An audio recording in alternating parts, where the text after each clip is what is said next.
Bali yun mga ka-permlet, sa next property naman po tayo. No? So bali dito po yung 1.7 hectare na overlooking sa dagat. And ito naman po yung next natin na property. So 3 hectare farm lot po ito along the road din. So yun nga lang, mismo maliit yung frontage niya na almost 15 meters po. So dito siya magmumula sa kahoy na to. And then abot po dyan sa bakod na yan. And yan po yung boundaries.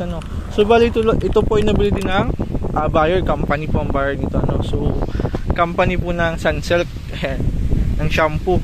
So may pabrika na po sila dito mga ka-farmland. And ito po yung dagat. So overlooking yan, medyo tabon lang po ng puno. And ito na po yung loob ng property. So ito yung barangay road, cemented road po yan. And ito na po yung property mga ka-farmland. Ayan. So maganda rin po ito. Ayan. Dasik siya ng puno ng nyog. And malinis din po yung property niya. Ayan. So ang kagandahan ng mga property dito mga ka-farmland, hindi siya yung forest talaga, kasi yun napakalinis, kitang kita niyo po yung pagitan ng nyog, unlike sa ibang property na puro puno yung loob niya. So ito ayan, napakaganda po. Ayan. So mula dun sa may puno na yun, pababa po yan dyan. So yan po yung creek na usually hindi naman na po siya buhay na creek. Bali parang nagsilbing guhit na lang siya. And yan po yung boundaries ng property. Yan, pababa na yan. And ito po yung kalawakan niya. So yun, pantay-pantay yung nyug niya mga ka-farmland. And overlooking po sa dagat, dun part. So pupuntahan natin. Ayan, napakaganda, napakalinis ito mga ka-farmland. Ayan, kung mahilig ka mag-alaga ng hayop, free range chicken, yun, manok panabong pwede rin. Kasi ang kagandahan dito, medyo slope yung property, hindi siya ganun pantay. So yun po yung hinahanap ng manok, para hindi daw po na-istaka ng tubig. And yun, dito kita na po yung dagat. Ayan, napakaganda mga ka-farmland. Wow. So ito na po yung dagat niya. And yung tatanaw po natin, itong kabila na to. So white sand po yan, pero yan po ay isla. Ayan, so yan po ay isang isla na may mga community na rin mga ka-farmland. Ayan. So tanaw po dito. Hindi ko lang may zoom kasi naka-stabilize po tayo. Ayan, yan. Ito po yung kalawakan ng property. Ikutin natin yan. So malawak itong mga ka-farmland. Almost 3 hectare po ito. Yan. And ito po yung pabrika ng Sunsilk shampoo. Ayan. Yung kabila. So may bakod na.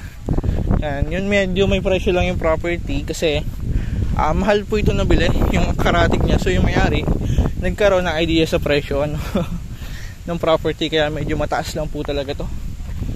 Ayan. Kasi taas din ng property yung presyo niya. Ayan. So ito po ay parang rest house lang. And then sa unahan po niyan, doon po yung pinakang pabrika niya. Yan. Yun po yung kabilang property. And may bakod naman ako. So ngayon, ito yung property yung mga ka-farmland. Ang kagandahan dito, pag nasa taas ka ng property, kita mo po ito paikot. Ayan. And napakahangin po. So ikot natin yung camera. Ayan. Yun. So napakaganda po ito mga ka-farmland. Ayan. So ito po yung dagat. And then ito naman po yung mountain view mo. Ayan. Kung maganda po ito sa camera, mas maganda po sa personal. Ayan.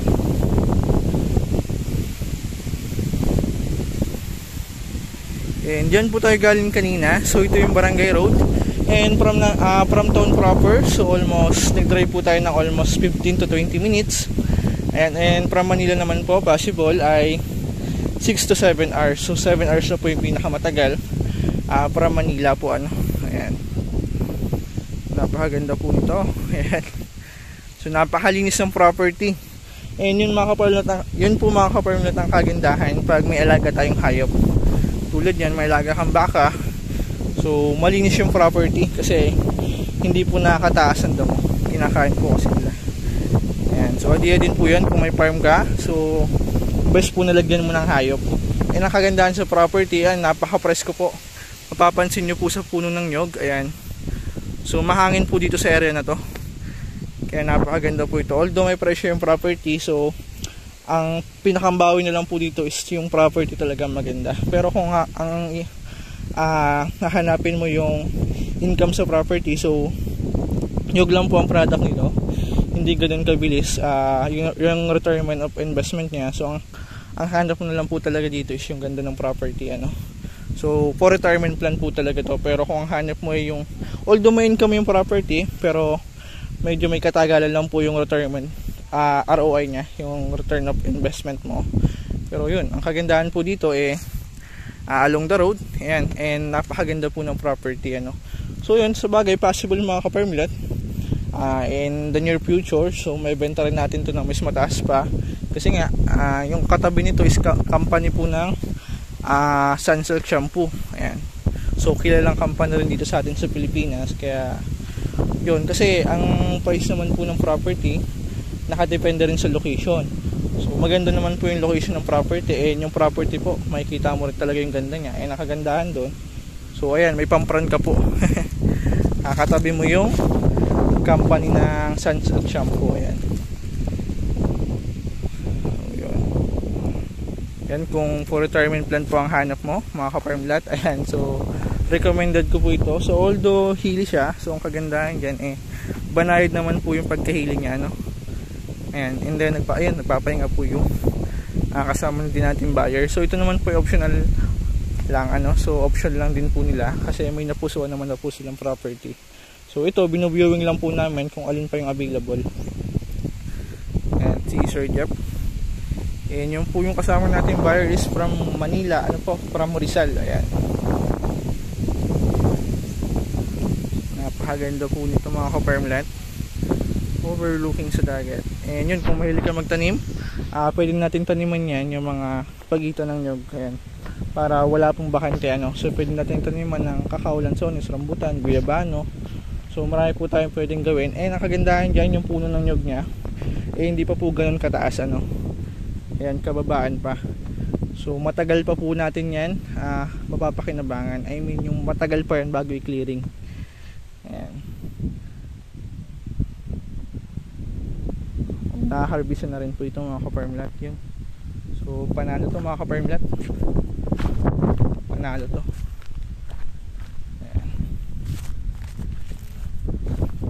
mga baka, si Sir nagbibideo. Ayan, ito po yung kabilang property, ano. Ayan, so ganda, dinevelop na nila. Wow, ang kaganda dito mga ka-Farmlat, rest house. So dito mas malawak yung kita natin sa dagat. And so yun po yung dagat niya paikot. Ayan, napakaganda. Wow, at napakalinis po ng property mga ka-Farmlat. And ang good thing dito mga ka-Farmlat, accessible po ito ng sasakyan. So pasok sa property. So ang kagandahan dyan, hindi na natin kailangan maglakad ng malayo para makarating sa property, ano. So unlike sa ibang property na need po natin kumuha ng right of way. So ang kagandahan dito, tabing kalsada po yung property. Mabilis puntahan, ano, and accessible po puntahan mga ka-Farmlat.